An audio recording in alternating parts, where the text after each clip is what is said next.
Gimana kabarnya hari ini? Damai?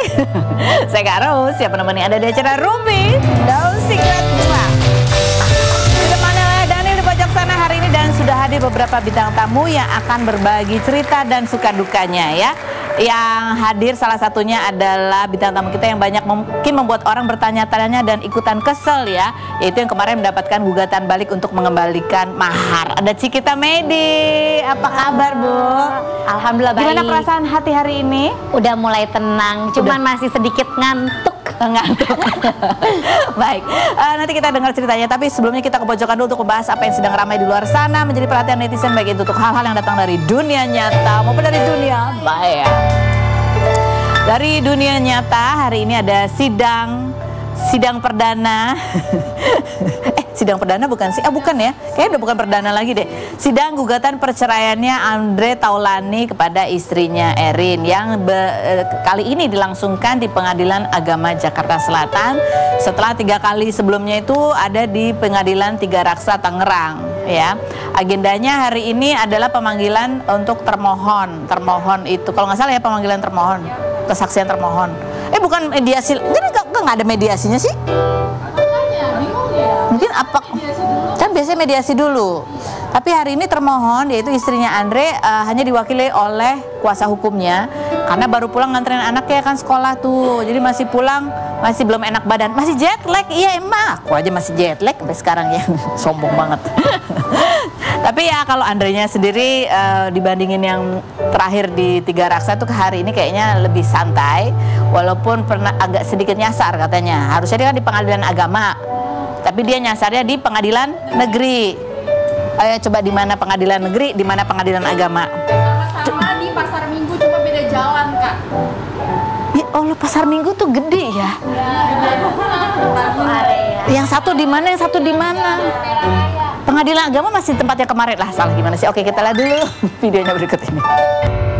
Coba kalau kita lihat instastory-nya Andre itu apa ya? Itu dia menunjukkan kartu tamunya gitu ya, dari pria untuk pria, hindari drama, mulai olahraga, sholat 5 waktu, nambah ilmu, berbakti sama ibu, zikir setiap waktu. Ini yang di repost ya. Yang berikutnya ada lagi fotonya dia juga, dia lagi menggenggam tangan putrinya gitu, ada gelangnya kembar.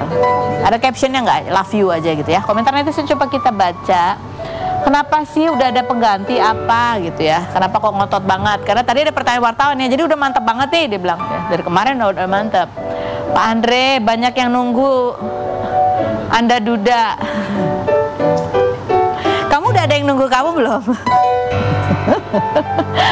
Seambisi gitu pengen cerai bang katanya. Yang berikut, ketika laki-laki sudah hilang rasa cintanya, dia sudah lupa bagaimana dulu mencoba meyakinkan orang tua istrinya untuk menikahi anaknya. Yang berikut komentarnya, takut banget gue seuzon, Andre cengengesan baik soalnya. Maksudnya seuzon apa nih kira-kira? Berikut, apalagi dah? Komen itu. Baik, kita langsung menuju ke Cikita Medi aja yang kemarin sempat berusaha menjalankan sendiri gugatan perceraiannya tanpa kuasa hukum. Tapi kayaknya kemarin terakhir ada kuasa hukum. Kayaknya mungkin karena kasusnya komplikasi ya Bu ya. Kita lihat dulu profilnya berikut ini. Baik, kita sudah bersama dengan Cikita Medi. Kita lihat dulu ya, kemarin dia sempat memberikan pernyataan ketika ada gugatan balik dari pihak suaminya. Salah satu gugatannya adalah minta dia mengembalikan mahar dan mengembalikan uang DP rumah dan cicilan rumah yang sudah dikeluarkan oleh Indra. Kita lihat cuplikan statementnya Cikita berikut ini. Ketika kamu dengar tuh ya ada gugatan balik, permintaan kamu mengembalikan mahar, itu yang kamu rasain pertama kali itu apa? Terbayang wajahnya Javier dan tangisnya Mami, Kak. Sabarnya Papi. Kenapa yang terbayang pertama kali itu wajah anak kamu? Karena dia nyari dedinya, nyari, minta diisiin Robux ya, kayak game-game gitu. Jadi aku mikir ini udah kacau sih. Itu aja yang aku bayangin, terbesit. Dan orang tua aku juga sebelum ke pengadilan itu udah chat personal,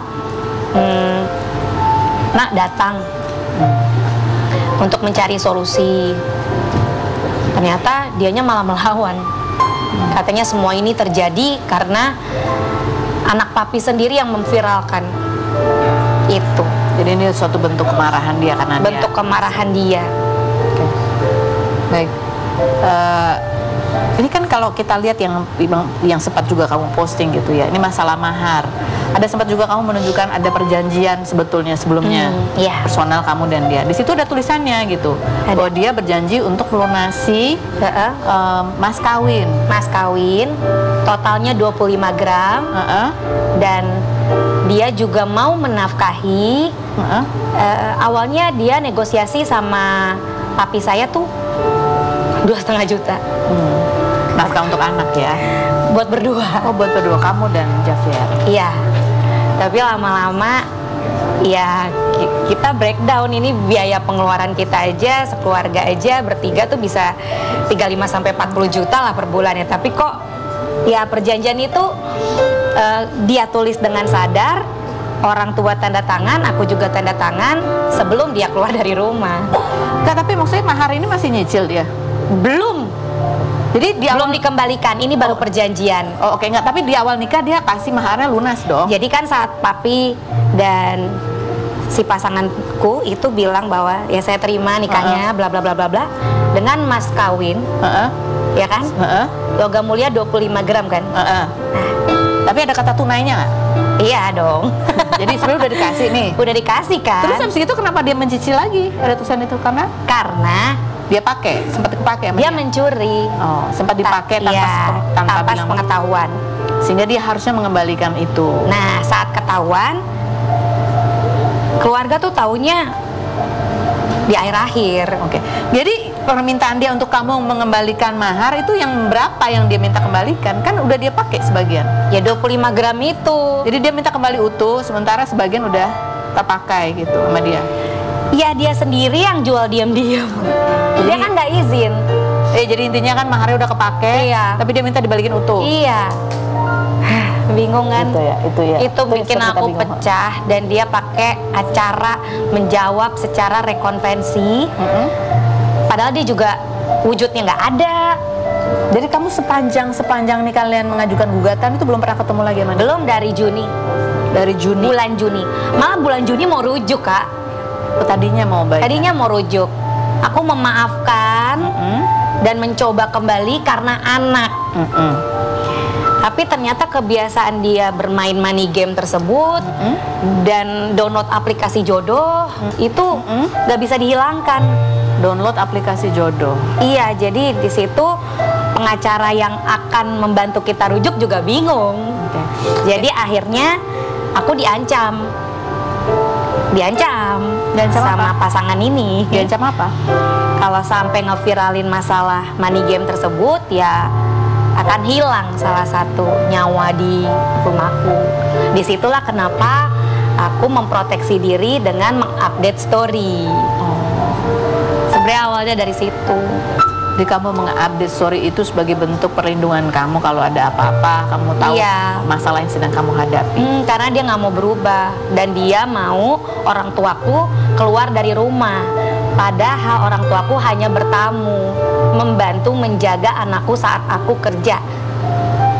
Dan dia juga meridoi gitu bahwa mami dan papiku bertamu untuk menjaga anak kami, dan kami bisa menjalankan usaha kita dan menstabilkan ekonomi keluarga setelah keluarga pasangan kita ini dapat musibah.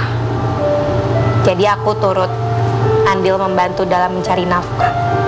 Jadi pasangan ini keluarganya lagi ada musibah, ya, sehingga kalian dua-duanya lagi sibuk gitu istilahnya, sehingga mama papa kamu datang ke rumah itu untuk bantu jagain Javier. Iya, dan dia yang meminta tolong. Dan dia sendiri minta tolong, tapi akhirnya dia minta juga papa mama kamu untuk pergi dari rumah. Jadi ini masalah besar itu dari sejak bulan Juni. Sebenarnya sudah 4 tahun akhir ini. 4 tahun. Tapi dari awal pun, dari yang aku pacaran, menikah, total 9 tahun aku bersama dia, aku sudah terima kebiasaan. Sebenarnya kamu sudah terima dan bahkan sudah mau rujuk, tapi ternyata ada hal-hal yang ketika bom itu meledak, ya sudah seperti ini. Ya ini kalau kita lihat ya banyak orang yang juga kaget dengan adanya tuntutan untuk kamu mengembalikan mahar, kamu harus mengembalikan uang DP rumah dan cicilan rumah yang sudah dia bayar gitu ya. Iya. Bahkan ada daftarnya karena ada banyak sekali juga yang mengajukan gugatan cerai. Terus ada komentar netizen bahwa ya pasangan kamu akhirnya dimasukin, kayaknya nih cowok juga termasuk yang red flag gitu ya. Nek Dilan Janiar nggak sih biar Ciki dimasukin circle-nya mirip blok case-nya katanya gitu. Yang berikut ada lagi. Di atas Sapno masih ada suaminya Cikita Medi gitu. Ini kan makin apa ya istilahnya, ini juga buruk juga ke dia gitu. Ada respon lagi nggak ke dia setelah ya kabar dia menuntut mahar dibalikin itu menjadi komen negatif juga ke dia? Ada respon dari dia lagi? Dia itu sudah menghilang sejak dia press conference dan mengaku bahwa judi online untuk lucu-lucuan di salah satu portal berita. Ya. Oke. Yang berikut ini ada lagi ya bahwa kamu kan sempat mengurus perceraiannya sendiri gitu ya. Tapi akhirnya kemarin sidang terakhir kayak kamu menggait pengacara juga. Apa yang terjadi? Apa kendala yang kamu hadapin ketika mengurus perceraian sendiri? Ya, karena memang aku melihat saat aku mengurus sendiri, aku dipersulit dengan administrasi, dengan misalnya SOP yang berbeda-beda. Misalnya gimana? Berita acara yang menurut aku tidak sesuai dengan kaedah yang aku baca setiap pengadilan agama. Nah, kan aku selalu download tuh apa prosesnya. Nah, aku nih udah di proses kelima, kenapa jadi kejawaban nih? Harusnya udah masuk ke kesimpulan nih. Nah, ternyata di situ aku dipersulit karena ada juga omongan dari beberapa janda dan duda yang lagi mengantri. Akhirnya aku berteman, hai janda, hai duda. Jadi ngobrol-ngobrol nih kita. Apa informasinya? Mereka bilang Kak Cikita nggak pakai pengacara jadi rumit. Oh, rumit. Jadi karena mungkin ketika mengajukan gugatan ada yang formatnya? Iya, mungkin formatnya tidak sesuai, tapi kan ada pos bakum di situ. Aku selalu tanya pos bakum nih dalilnya bagaimana, dan aku juga mempunyai sahabat namanya Yasirni, dan itu yang bantuin aku. Terus akhirnya gimana sampai akhirnya aku memutuskan itu, aku diskusi sama sahabat aku Yasirni, orang tua aku ngelihat papi aku udah mulai sakit kepala, mami aku udah nangis terus. Ke arah malu sih, lebih ke arah malu kenapa menantunya seperti itu. Gitu. Padahal kan kami sekeluarga sudah menutupi semua yang tidak baik gitu, dan akhirnya tercium juga. Nah, sebenarnya kan harusnya pasangan ini tahu bahwa aku seorang public figure, dan pada saat kita mendaftar di pengadilan tuh pasti ada yang bocorin. Ya, pasti orang tahu. Dan ada humas yang diwawancara dan menyatakan bahwa nama aku terdaftar di situ sebagai penggugat. Kamu sempat ada minta pertolongan pengacaranya pasangan kamu untuk bikin urusan apa? Jadi gini, pengacara dari pihak pasangan ini tidak merespon sama sekali, malah membalikan fakta. Terus dari pihaknya pasangan juga bilang kalau ada apa-apa, nafkah ataupun masalah lain itu langsung lewat ke kuasa hukum saya. Jadi ngomongnya udah saya sama Anda. Tapi dari kuasa hukum nggak ada respon? Enggak, malah mereka tampil di media terus. Nah, tadinya aku nggak mau counter, Kak. Aku mau diam aja di rumah, kerja terus. Karena yang kupikir adalah surat dari bank dan developer, rumahku sudah masuk ke dalam One Prestasi dan Buyback Guarantee List. Jadi aku fokus gimana caranya mengumpulkan uang untuk membayar cicilan. Once nanti si pasangan tersebut tidak mampu untuk melunasi, aku mau melanjutkan dengan aku mau dianalisa ulang sebagai debitur baru. Oh, sebagai debitur baru. Ya, tapi pasangan saat ini dilindungi kuasa hukumnya sehingga aku tidak bisa bertemu dengannya. Baik. Nah, berikut kita undang Habib Muhammad Syahab gitu ya. Kita mau tanya-tanya nih karena ini menarik, ada berbagai macam fenomena yang mau kita tanya nih, dalil hukumnya seperti apa gitu. Salah satunya kan kamu karena dianggap sebagai ada gugatan balik karena kamu dianggap sebagai istri nusyus yang tidak pernah nurut sama suami selama 4 tahun, maka kamu terancam kehilangan hak mendapatkan nafkah sesudah perceraian gitu ya. Kita mau tanya ke Habib gitu, ini dalilnya gimana sih? Emang mahar pernikahan boleh diminta lagi? Terus kalau udah mahar istri boleh nggak sih dipakai sama suami gitu ya? Dan yang ketiga, istri nusyus seperti apa? Siapa sebetulnya yang berhak menilai apakah istri itu nusyus atau tidak? Kita lihat dulu profilnya berikut ini. Hai, kita sudah bersama dengan Habib. Assalamualaikum. Assalamualaikum. Waalaikumsalam warahmatullahi wabarakatuh. Habib ini juga kemarin viral ketika dia ngajarin anaknya Nikita Willy ya, Isa untuk baca ngaji gitu, dan bahkan pada saat pernikahan Nikita Willy juga memberikan tausiah ya. Betul. Kalau nggak salah tausiahnya isinya adalah pernikahan itu harus dianggap sebagai ibadah. Betul. Artinya mungkin pada saat itu sedikit meluruskan, sebenarnya bukan guru daripada anaknya. Oh, bukan. Artinya memang sebelum pernikahan Nikita memang kita sudah ngajar di situ, dekat juga sama Indra, keluarga Nikita Willy, sampai beliau punya anak. Jadi kalau kita lagi ngajar itu beliau sering pangku. Anaknya cerdas kan, supel juga anaknya gampang dekat sama orang. Oh, jadi memang ya kebetulan aja lagi ada di situ gitu. Kebetulan. Sampai kalimatnya didatangkan guru dari Arab. Oh iya. Bukan ya, Habib? Habib dari Indonesia ya.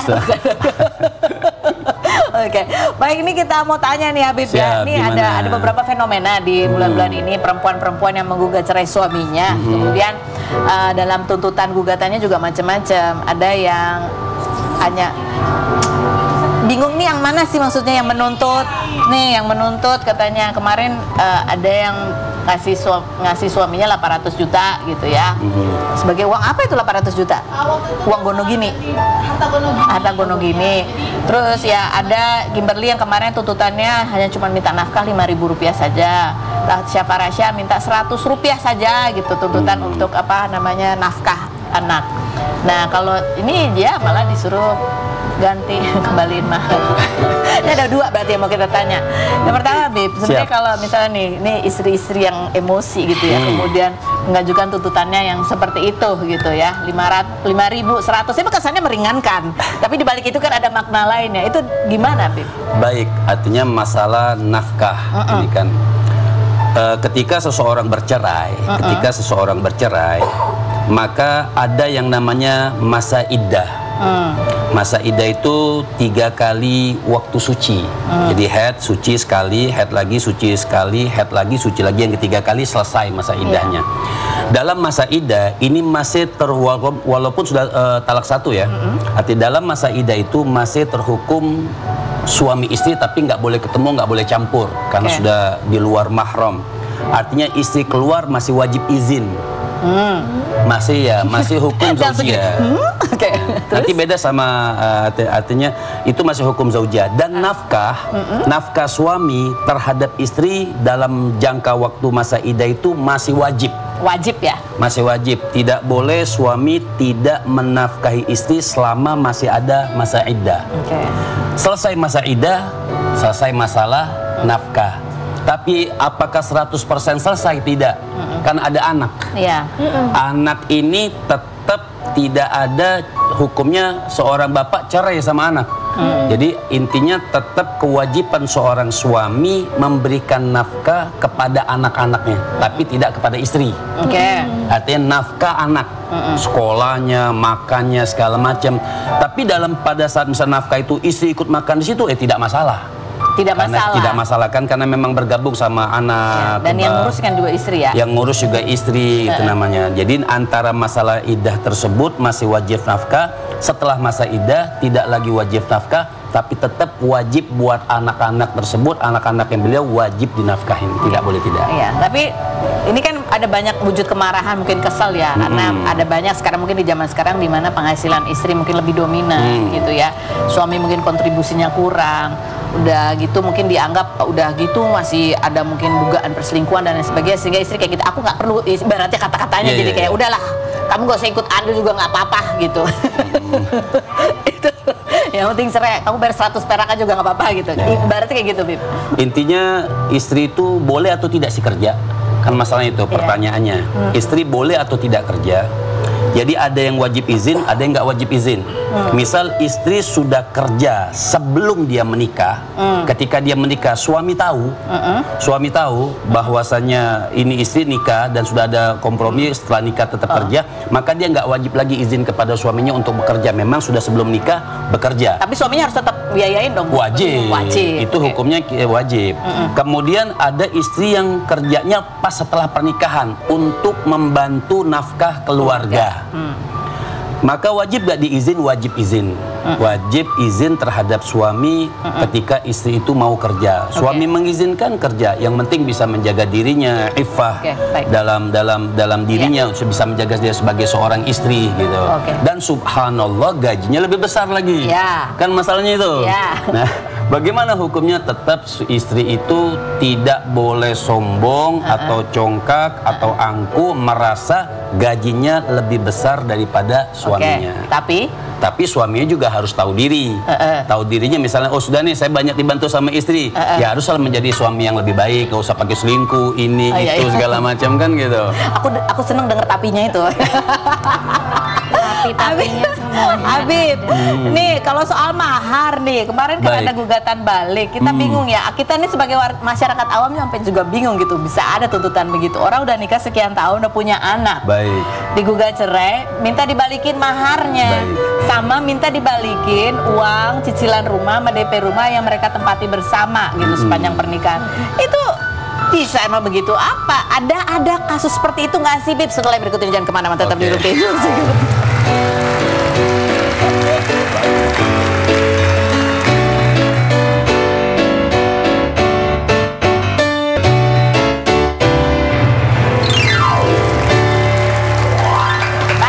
Kita bertanya soal mahar, Habib. Mahar boleh nggak sih diminta balikin? Baik, mahar itu namanya mas kawin. Yang Allah katakan di dalam surah An-Nisa itu ayat keempat, wa atun nisa shadaqatihinna nihlah. Artinya berikan perempuan itu mas kawinnya atau maharnya dengan secara nihlatan. Nihlatan itu dengan keridhaan, dengan keikhlasan, karena memang itu kewajiban.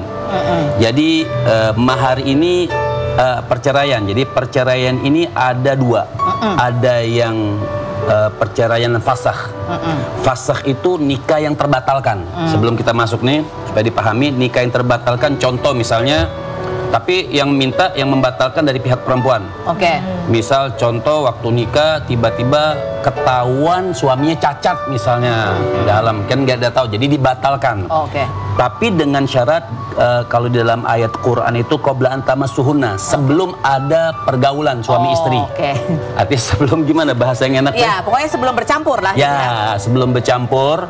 Itu bisa dibatalkan. Batalnya bisa terbatalkan dan mahar bisa diambil semua. Dikembalikan lagi gitu ya? Dikembalikan lagi, tapi fasakhnya misalnya contoh maaf, kalau tiba-tiba istrinya habis nikah keluar dari Islam, murtad itu. Jadi terbatalkan nikah itu. Kemudian boleh si suami minta semua maharnya. Nanti kita bahas ya, ada mahar, ada bawaan, beda nih. Ada mahar, ada bawaan. Tapi kapan si suami bisa mengambil mahar istri? Pertama tadi, yang kedua apabila menikah. Kemudian terjadi tetap belum campur suami istri, belum bergaul suami istri, kemudian cerai. Nah, boleh suami itu mengambil fanisful mahar, artinya separuh dari mahar, bukan semua. Karena bukan fasah, bukan pembatalan. Jadi hanya separuh yang diambil, separuh buat suami, separuh buat istri. Itu pun di dalam ayat sampai dikatakan illa an ya'funa, kecuali kalau istri itu maafin, sudahlah hampir semua boleh. Kalau istrinya ridho ya. Atau sebaliknya, ya'fualladzi biyadihi uqdatun nikah di dalam ayat itu, ataupun suami yang megang perjanjian nikah itu sudah, saya nggak perlu ambil, boleh. Itu permasalahan suami yang minta maharnya. Tapi kalau sudah terjadi di dalam madhab Imam Syafi'i itu sampai dikatakan apabila pernikahan sudah nikah, akdun nikah, kemudian sudah bercampur, maka fala ya'khudhu minhu syai'an, tidak ada hak lagi bagi suami untuk mengambil mahar, walaupun syai'an sedikit. Lagi udah punya anak nih, Bu. Ya, ini bukan campur lagi, udah campur aduk namanya kan gitu. Karena sudah punya anak kan. Artinya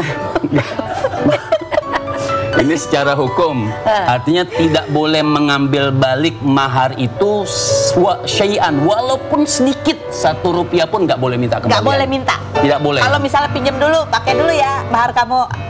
Itu namanya berhutang. Oh, berhutang ya? Ya, si suami, makanya ada lagi namanya mahar yang berhutang. Kan kalau kita nikah, saya terima nikahnya dan mas kawinnya.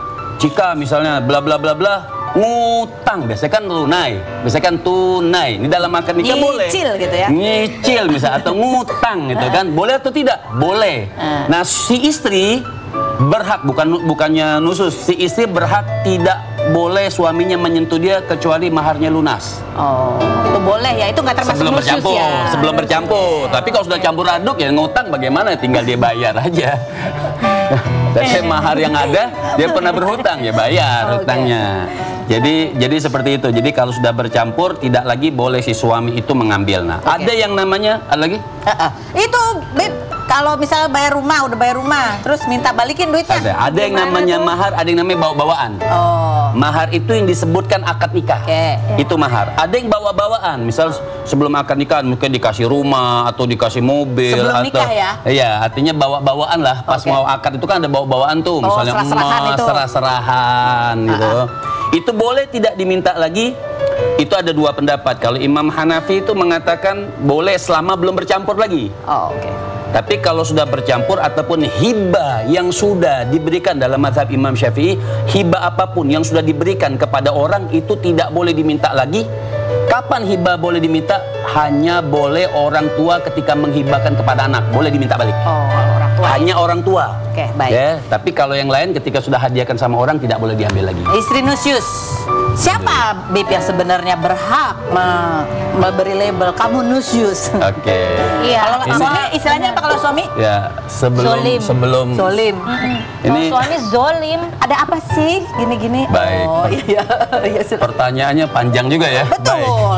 Nusus itu, inti nusus itu melanggarnya atau ketidaktaatan seorang istri terhadap suami. Oke. Itu namanya nusus. Jadi ketidaktaatan. Misal maaf, diajak tidur campur gak mau. Misalnya, atau dibilang jangan keluar rumah ya. Dia tetap keluar rumah. Itu terkategori nusus. Tapi ada keluar rumah yang nggak perlu izin. Misal biasa istri belanja di warung, beli sayur, apa memang sudah kebiasaan setiap hari, ya nggak perlu harus setiap hari WA, setiap itu namanya kerajinan banget gitu kan. Tapi boleh saja kalau mau. Itu jadi izin yang memang dapat dari suami, tidak boleh keluar rumah, maka istri keluar rumah terkategori nusus. Nah, nusus itu bukan berarti harus balik mahar. Nanti kita teruskan, sudah digini-giniin tadi. Bang tahu dia gini, orang penasaran. Jadi yang bisa bilang kamu nusyus, kalau kamu menuntut cerai tidak akan aku kasih uang apa tuh idah, uang apa, itu soalnya suami yang bilang. Setelah yang satu ini. Oh, udah Beb, nggak usah dengerin dia. Karena tanggung nanti. Nanti kita tanya lagi sama Habib ya. Sekarang kita menuju ke bintang tamu kita selanjutnya, ada Nadia Almira. Nih kemarin juga ramai peristiwa 13 tahun yang lalu, memang ada peristiwa kecelakaan gitu ya, ada peristiwa tabrakan, tapi Nadia Almira sudah membantu sesuai kemampuannya pada saat itu. Cuman ini kasus mencuat lagi karena korban ini mengalami sakit yang berkepanjangan gitu, dan ini seperti harus diceritakan lagi kejadian pada awal. Apa yang dirasakan oleh Nadia Almira ketika banyak netizen yang menduga atau menuduh dia melakukan tabrak lari. Kita lihat dulu profilnya berikut ini. Kita sudah bersama dengan Nadia Almira dan juga didampingi oleh kuasa hukumnya Mas Rizal ya. Mas Reza, oke. Ini ada artikelnya, kasus tabrak lari Nadia Almira kembali viral setelah 13 tahun gitu. Kita mau tanya dulu gimana ini buat kamu sendiri ketika kamu bercerita kejadian 13 tahun yang lalu. Buat kamu itu juga merupakan sebuah kejadian yang traumatis. Betul. Pada saat tabrakan juga kamu mengalami luka-luka? Iya, luka ada beberapa di jari-jari tangan sama di mulut. Ada 3 tempat dijahit di mulut. Pada saat kamu menceritakan ini, kemudian kasusnya mencuat lagi. Iya. Buat kamu ini menjadi men-trigger trauma-trauma nggak sih buat kamu? Iya, pasti ya, pasti. Nggak bisa bohong ya, pasti ada. Ya, orang terdekat lah yang tahu gimana pertama kalinya ditelepon Nadia gitu, kondisinya Nadia yang ngedrop saat berita ini keluar lagi gitu. Pada saat sudah kecelakaan, trauma apa yang kamu alamin itu seperti apa? Kamu nggak berani nyetir lagi sendiri? Sempat nggak berani nyetir. Sempat cukup lama juga waktu itu nggak berani nyetir sendiri. Motor pun nggak berani. Sampai ya kayak orang baru belajar mobil lagi jadinya. Apa yang kamu alami secara fisik ya ketika kasus ini mencuat?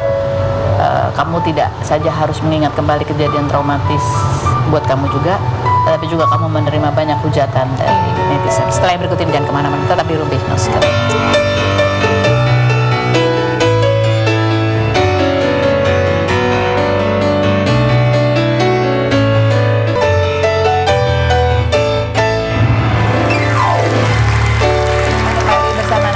Dan kuasa hukumnya Mas Riza begitu ya. Ini ada beberapa postingan netizen yang mungkin kamu bisa langsung jawab gitu. Yang pertama adalah ketika ini viral, ada yang mengatakan bahwa kamu suruh tanggung jawab. Banyak yang menganggap jadinya kamu kayak orang yang tabrak lari pada saat kejadian itu. Jawaban kamu adalah Enggak, Nadia nggak tabrak lari. Bukan tabrak lari. Nadia tanggung jawab dari hari pertama, dari saat pertama kejadian Nadia udah tanggung jawab rumah sakit dan semuanya. Biayanya kamu selesaikan? Biayanya dan pindah rumah sakitnya juga Nadia yang urus. Pindah rumah dari pihak Nadia ya, dari keluarga Nadia yang urus. Sementara pada saat itu pun kamu juga ada? Iya, ada luka-luka. Luka-luka yang harus dijahit apa segala macam. Jadi kemungkinan bahwa kamu senyum-senyum pada saat itu menyatakan anak jenderal atau apa itu sesuatu yang tidak terjadi. Tidak terjadi dan nggak mungkin terjadi juga. Oke. Jadi kamu sudah memberikan bantuan dan ada biaya juga yang sudah disepakati ya pada saat itu ya? Enggak, saat itu nggak ada sepakat biaya ataupun ada ketentuan berapa gitu? Nggak ada. Jadi memang saat itu kan fokusnya itu untuk Adnan bisa operasi. Oke. Kita fokus ke situ. Jadi kita nggak ada omongan. Memang dari pihak mereka minta 100% ya Nadia tanggung biayanya gitu. Cuman kan kami nggak tahu sanggup atau enggak. Jadi memang kami nggak mengiyakan. Tapi kami berusaha semaksimal mungkin, semaksimal Nadia bisa gitu ya. Nadia berikan semuanya yang Nadia bisa saat itu supaya Adnan bisa dioperasi. Gitu. Jadi pas itu udah selesai nih operasi ya? Iya, sudah selesai. Biayanya juga sudah diselesaikan pada saat sudah. Oke. Soalnya ada yang mengatakan kemudian ya ampun dari 380 sekian juta baru dibayar 180 sekian juta gitu. Oke. Ini apa jawaban kamu? Bukannya ini ya, yang saya maksud bukan ini posting. Oke. Benarkah bahwa ada kesepakatan harusnya memang membayar sekian 380 juta? Nggak ada. Jadi mungkin maksudnya itu biaya yang dikeluarkan oleh rumah sakit sebesar 385 juta. Terus Nadia hanya kasih 185. Sedangkan sisanya mereka. Gitu. Jadi emang apakah itu memang benar begitu? Iya, memang benar begitu. Memang benar begitu, tapi memang tidak ada kesepakatan bahwa kamu sanggup melunasi semuanya. Nggak ada kesepakatan itu. Oke.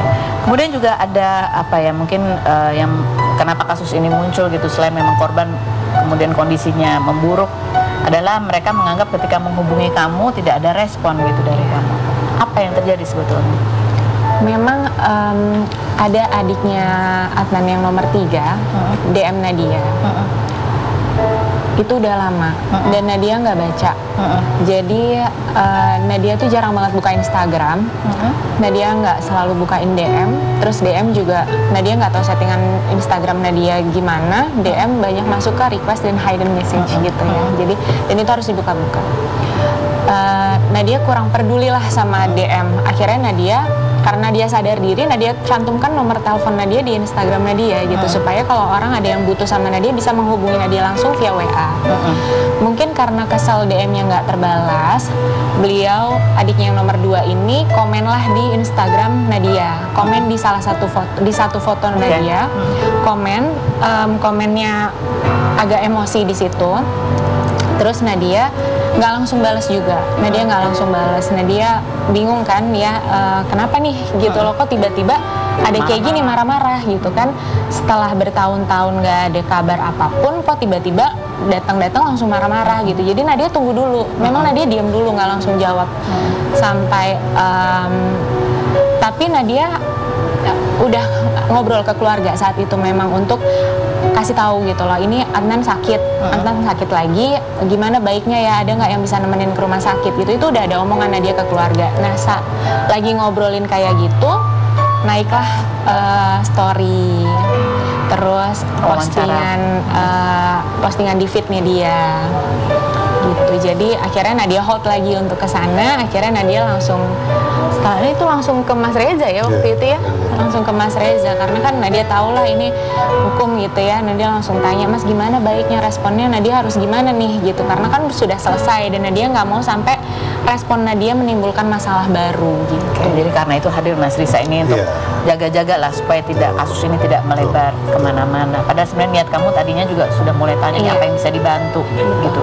Jadi sampai sejauh ini kasus kedepannya ini masih udah selesai kah atau sebenarnya masih menunggu lagi komunikasi yang lebih baik lagi yang terjalin? Nah, jadi sebetulnya pas Mbak Nadia ini kan sahabat lama lah cerita pas hubungin, saya sebagai pengacara melihat dari sisi hukumnya dulu nih, bukan dari kenapa sebelumnya gitu kan. Pas lihat loh kok seperti ini gitu kan, terlalu masif dan juga banyak berita-berita bohong, pencemaran nama baik dan sebagainya gitu kan. Tapi Mbak Nadia ini baik, udah nanti dulu nih kita pengen lihat segala mana gitu. Akhirnya semua bukti itu sudah kita kumpulkan, kita print segala macam. Akhirnya ya udah kita tunggu ternyata semakin masif. Terus saya dengan Bang Densu menghubungi Bang Densu gitu kan. Akhirnya difasilitasi untuk pertemuan. Masih menunggu lagi nih ke depannya, harapannya menjadi lebih baik. Tapi Bang, tidak dari sisi kamu sudah mengklarifikasi tudingan-tudingan bahwa tabrak lari itu tidak benar, bahwa tidak bertanggung jawab itu tidak benar gitu ya. Bahwa kenapa kamu ketika 13 tahun kemudian di DM tidak merespon, ya ada alasannya juga gitu, bukan sengaja, tapi memang ya butuh strategi lah untuk menyikapi semua ini gitu. Tidak ada niat buruk sama sekali. Nadia Almira, terima kasih banyak sudah hadir. Mas Reza, terima kasih sudah hadir. Habib, terima kasih Bib. Cikita, terima kasih sudah hadir. Mudah-mudahan lancar, dimudahkan semuanya. Terima kasih buat Anda semua. Kita ketemu lagi setiap hari di acara Rumpi No Secret.